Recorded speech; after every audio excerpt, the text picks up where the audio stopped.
Diabetes थिबा अधिकांश लोक भावती केवल मेडिसिन नहीं गले सुगर कंट्रोल हो जिवो किंतु आपण जानती कि दिने दिने जानतरे बा अजाणतरे किछि किछि भूल करिथाउ एवं से भूल जोगु डायबिटीज को डेंजरस कॉम्प्लिकेशन को नहीं जाई थाए। आपण भावती मु तो मेडिसिन रेगुलर नेउची ताहाल तो से किंतु ब्रेकफास्ट स्किप करदेबा मेडिसिन ठीक टाइम रे न नेबा एक्सरसाइज को इग्नोर करिबा मन इच्छा मीठा खाईदेबा रेगुलरली चेकअप न करिबा एहीपरि भूल आपन को हाई रिस्क कॉम्प्लिकेशन नहीं जाई थाए। तेबे प्रश्न होची टॉप 5टी भूल कौन जहाँ प्रत्येक डायबिटीज रोगी को एडाइबा उचित।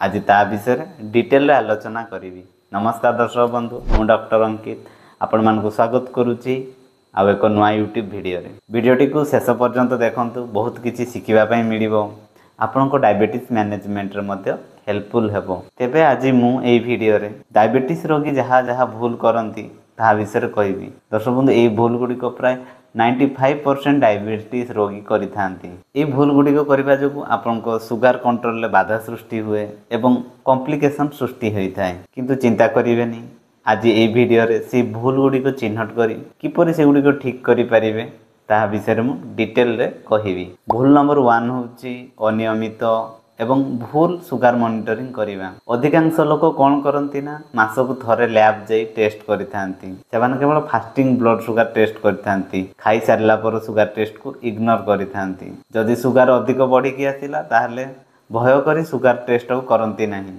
घरे ग्लूकोमीटर आनी रखिथिले मध्य ताहाको चेक करती नहीं। यार परिणाम कौन हुए ना आपन सुगर कंट्रोल रहउची कि नहीं ठीक से जानी परिबे नहीं, मेडिसिन ठीक से काम करूची कि नहीं ताहा जना पड़िबो नहीं, जहा फल रे भितरे भितरे साइलेंटली कॉम्प्लिकेशन बढ़ी चलिबो एवं डॉक्टर मध्य आपन को ट्रीटमेंट प्लान ठीक से करि परिबे नहीं। ताहले सठिक नीति कौन? दर्शक बंधु, आपन जदि डायबिटीज ट्रीटमेंट रे अछंती ताहले सप्ताह रे थरटिए खाई सारिबा पूर्वरु एवं खाई सारिबा परर ब्लड सुगर मापंतु। आपन कोनोसी लैब जिबा दरकार नहीं, आपण निज घरे ग्लूकोमीटर रखी टेस्ट करि परिबे।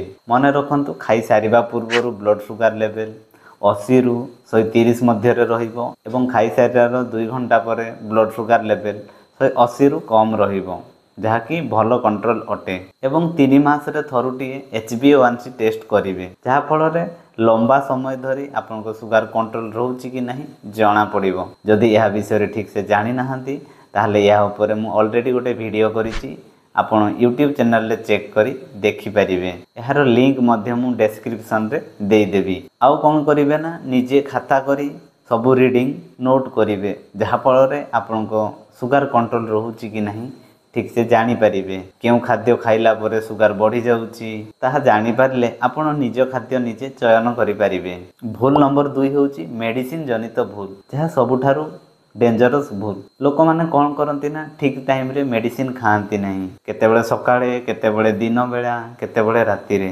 सुगर कम देखिले मेडिसिन बंद कर दियंतु। आज तो सुगर नॉर्मल अच्छी, मेडिसिन खाइबा दरकार नहीं। डॉक्टर को परमिशन बिना मेडिसिन डोज चेंज करदेवे। अन्य लोकंकर मेडिसिन देखिकी ताको कॉपी करिवे, ताहले सठिक मेडिसिन मैनेजमेंट कौन? जदि आपण खाइबा पूर्वरु मेडिसिन नउजंती, खाइबार 30 मिनिट पूर्वरु मेडिसिन नियंतु। आ जोटा खाइबा परे एवं खाइबा सहित मेडिसिन नउचंती ताहाको डाक्टर को परामर्श अनुसार नियंतु। सेही परि के जदि इंसुलिन नउतांती ताहले डाक्टर को परामर्श अनुसार सठिक टाइम रे इंसुलिन नियंतु। मने रखंतु, मेडिसिन रेगुलरली नेले सुगर कंट्रोल रे रहिबो। सुगर कंट्रोल रे अछि माने मेडिसिन ठीक भाव रे काम करूची, मेडिसिन बंद करवा दरकार नहीं। आउ डॉक्टर को परमिशन बिना केबे डोज चेंज करिवे नहीं। जदि केतेबेले आपण मेडिसिन नेबा पई भूली जांती ताहले घंटे 2 घंटा परे मेडिसिन नेई परिवे। जदि नेक्स्ट मेडिसिन रो टाइम हेई गलानी ताहले भूली जाइथिबा मेडिसिन को बंद करी नेक्स्ट डोज को नियंतु। केबे भी डबल डोज मेडिसिन नेबे नहीं, एहा द्वारा हाइपोग्लाइसेमिया होई पारे। भूल नंबर 3 खाद्य जनित भूल धारणा। लोक मानक मध्य धारणा थाई जे सुगर फ्री हैला माने मन इच्छा खाई परिवे। Sugar free biscuit, sugar cream, ice cream मन इच्छा खाई थांती। सेही परि फल एक नेचुरल जिंस, एहाको मन इच्छा खाई परिवे। जहा फल से माने कदली, अंगूर मन इच्छा खाई थांती। सेही परि आ गोटे भूल धारणा थाई जे ब्राउन ब्रेड एक हेल्दी जिनिस, जहाको जेते खाइले मध्य किछि असुविधा नहीं। डाइट चार्ट फॉलो कले आ एक्सरसाइज दरकार नहीं, केवल ମିଠା ଜିନିଷ ଏଭଏଡ୍ କଲେ ଡାଇବେଟିସ୍ରେ ସୁଗାର କଣ୍ଟ୍ରୋଲ ରହିବ। ଭାତ ରୁଟି କଣ୍ଟ୍ରୋଲ ଆବଶ୍ୟକ ନାହିଁ। ଏହିପରି ଖାଦ୍ୟଜନିତ ଭୁଲ ଧାରଣା ପ୍ରାୟ ମ୍ୟାକ୍ସିମମ୍ ଡାଇବେଟିସ୍ ରୋଗୀଙ୍କ ପାଖରେ ଥାଏ, ଯାହା ଦୂର ହେବା ନିଶ୍ଚୟ ଦରକାର। ତାହେଲେ ପ୍ରକୃତ ସତ କ'ଣ? ଦର୍ଶକ ବନ୍ଧୁ, ଯେଉଁଟା ସୁଗାର ଫ୍ରି ଥାଏ, ସୁଗାର ଫ୍ରି ହେଲେ ମଧ୍ୟ ସେଥିରେ ମଇଦା ଅଟା ଅଧିକ ଥାଏ। ସେଥିପାଇଁ ମେନ୍ ହେଲା ପୋର୍ସନ୍ କଣ୍ଟ୍ରୋଲ। ସୁଗାର ଫ୍ରି ହେଲେ ମଧ୍ୟ ଆପଣଙ୍କୁ କାର୍ବୋହାଇଡ୍ରେଟ୍ କଣ୍ଟ୍ରୋଲ କରିବା ପାଇଁ ପଡ଼ିବ।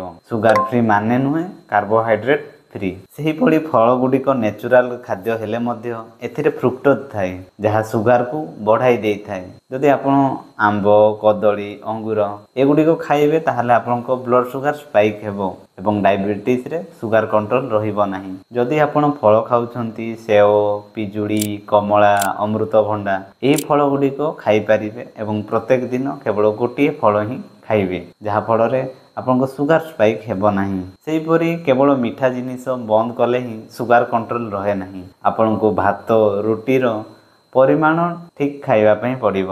ଆପଣ ପୋର୍ସନ୍ କଣ୍ଟ୍ରୋଲ ନିହାତି ଦରକାର। ଯଦି ଖାଦ୍ୟ ଖାଉଛନ୍ତି ଆପଣଙ୍କର ଥାଳିର 1/4 ଭାତ ବା ରୁଟି ହେଲେ ଆଉ 1/4 ପ୍ରୋଟିନ୍ ଜାତୀୟ ତରକାରୀ ରହିବ, ଆଉ ଅଧା ପ୍ଲେଟ୍ ଆପଣଙ୍କର ଫାଇବର ଜାତୀୟ ଖାଦ୍ୟ ରହିବ। ଖାଦ୍ୟ ଚୟନ ବେଳେ ସବୁବେଳେ ଗ୍ଲାଇସେମିକ୍ ଇଣ୍ଡେକ୍ସ ଏବଂ ଗ୍ଲାଇସେମିକ୍ ଲୋଡ୍ କମ୍ ଥିବା ଖାଦ୍ୟ ଚୟନ କରନ୍ତୁ। ଯଦି ଏ ବିଷୟରେ ଆପଣ ଡିଟେଲରେ ଜାଣିନାହାନ୍ତି, ମୁଁ ଏହା ପୂର୍ବରୁ ଏକ ଭିଡ଼ିଓ କରିଛି, ତାହାକୁ ନିଶ୍ଚୟ ଦେଖିବେ। ଭୁଲ ନମ୍ବର 4 ହେଉଛି ଏକ୍ସରସାଇଜ ଏବଂ ଲାଇଫଷ୍ଟାଇଲ ଜନିତ ଭୁଲ ଧାରଣା। ଲୋକେ ଜେନେରାଲି ଭାବନ୍ତି ଯେ ମୁଁ ତ ମେଡ଼ିସିନ ଖାଉଛି, ଏକ୍ସରସାଇଜ କୌଣସି ଦରକାର ନାହିଁ। ଏମିତି ଛୋଟ ମୋଟ ଘର କାମ କରି ତ ମୋର ଏକ୍ସରସାଇଜ ହେଇଯାଉଛି, ମୋର ବୟସ ହେଇଗଲାଣି, ଏକ୍ସରସାଇଜ ଦରକାର ନାହିଁ। ଗୋଟିଏ ଦିନ 2 ରୁ 3 ଘଣ୍ଟା ଏକ୍ସରସାଇଜ କଲେ ସପ୍ତାହ ସାରାର ଏକ୍ସରସାଇଜ ହେଇଯିବ। ଏହିପରି ସବୁ ଭୁଲ ଧାରଣା ଲୋକଙ୍କ ମଧ୍ୟରେ ରହିଥାଏ। ଏହାର ପରିମାଣ କ'ଣ ହୁଏ ନା, ଶରୀରରେ ଇନ୍ସୁଲିନ୍ ରେଜିଷ୍ଟାନ୍ସ ବଢ଼େ, ମେଡ଼ିସିନ ଠିକ୍ ସେ କାମ କରେ ନାହିଁ, ଯାହାଫଳରେ ଡାଇବେଟିସ୍ ଜନିତ କମ୍ପ୍ଲିକେସନ୍ ଦିନକୁ ଦିନ ବଢ଼ି ଚାଲେ। ଦର୍ଶକ ବନ୍ଧୁ, ଆପଣ ଯଦି ମେଡ଼ିସିନ ଖାଉଛନ୍ତି ତାପରେ ମଧ୍ୟ ଆପଣଙ୍କୁ ଡାଏଟ୍ ଏବଂ ଏକ୍ସରସାଇଜ ରୁଟିନ୍ ଫଲୋ କରିବା ପାଇଁ ପଡ଼ିବ। ପ୍ରତ୍ୟେକ ଦିନ ଅଧଘଣ୍ଟା ଚାଲିବା ପାଇଁ ଚେଷ୍ଟା କରନ୍ତୁ। ଏକାଥରେ ନିଜକୁ ଫୋର୍ସ କରନ୍ତୁ ନାହିଁ। ପ୍ରଥମ 10 ମିନିଟ୍ 20 ମିନିଟ୍ ଆରମ୍ଭ କରନ୍ତୁ ଏବଂ ତାହାପରେ ଏହାକୁ ବଢ଼ାଇ ପାରିବେ। ସପ୍ତାହରେ 3 ରୁ 4 ଦିନ ଚାଲନ୍ତୁ ଏବଂ 1-2 ଦିନ ଆପଣ କୌଣସି ୱେଟ୍ ଏକ୍ସରସାଇଜ କିମ୍ବା ହେଭି ଏକ୍ସରସାଇଜ କରନ୍ତୁ ଏବଂ 1 ଦିନ ରେଷ୍ଟ କରନ୍ତୁ। ସେହିପରି ଯଦି ଖାଇବାର ଦୀର୍ଘ ସମୟ ପରେ ଆପଣ କୌଣସି ହେଭି ଏକ୍ସରସାଇଜ କରୁଛନ୍ତି ତାହେଲେ ଗ୍ଲୁକୋମିଟରରେ ସୁଗାର ରିଡ଼ିଂ ନେଇଯାଆନ୍ତୁ। ଯଦି ସୁଗାର 100ରୁ କମ୍ ଅଛି ତାହେଲେ କୌଣସି ସ୍ନାକ୍ସ ନେଇ ଏକ୍ସରସାଇଜ କରିପାରିବେ। ଆଉ ଗୋଟେ ମିଥ୍ ଅଛି ଯେ ଆପଣ କେବଳ ସକାଳେ ହିଁ ଏକ୍ସରସାଇଜ କରିପାରିବେ। ଯାହାର ସମୟ ହେଉନାହିଁ, ଆପଣ ଦିନର କୌଣସି ସମୟରେ ମଧ୍ୟ କଲେ ଏକ୍ସରସାଇଜର ସୁଫଳ ପାଇପାରିବେ।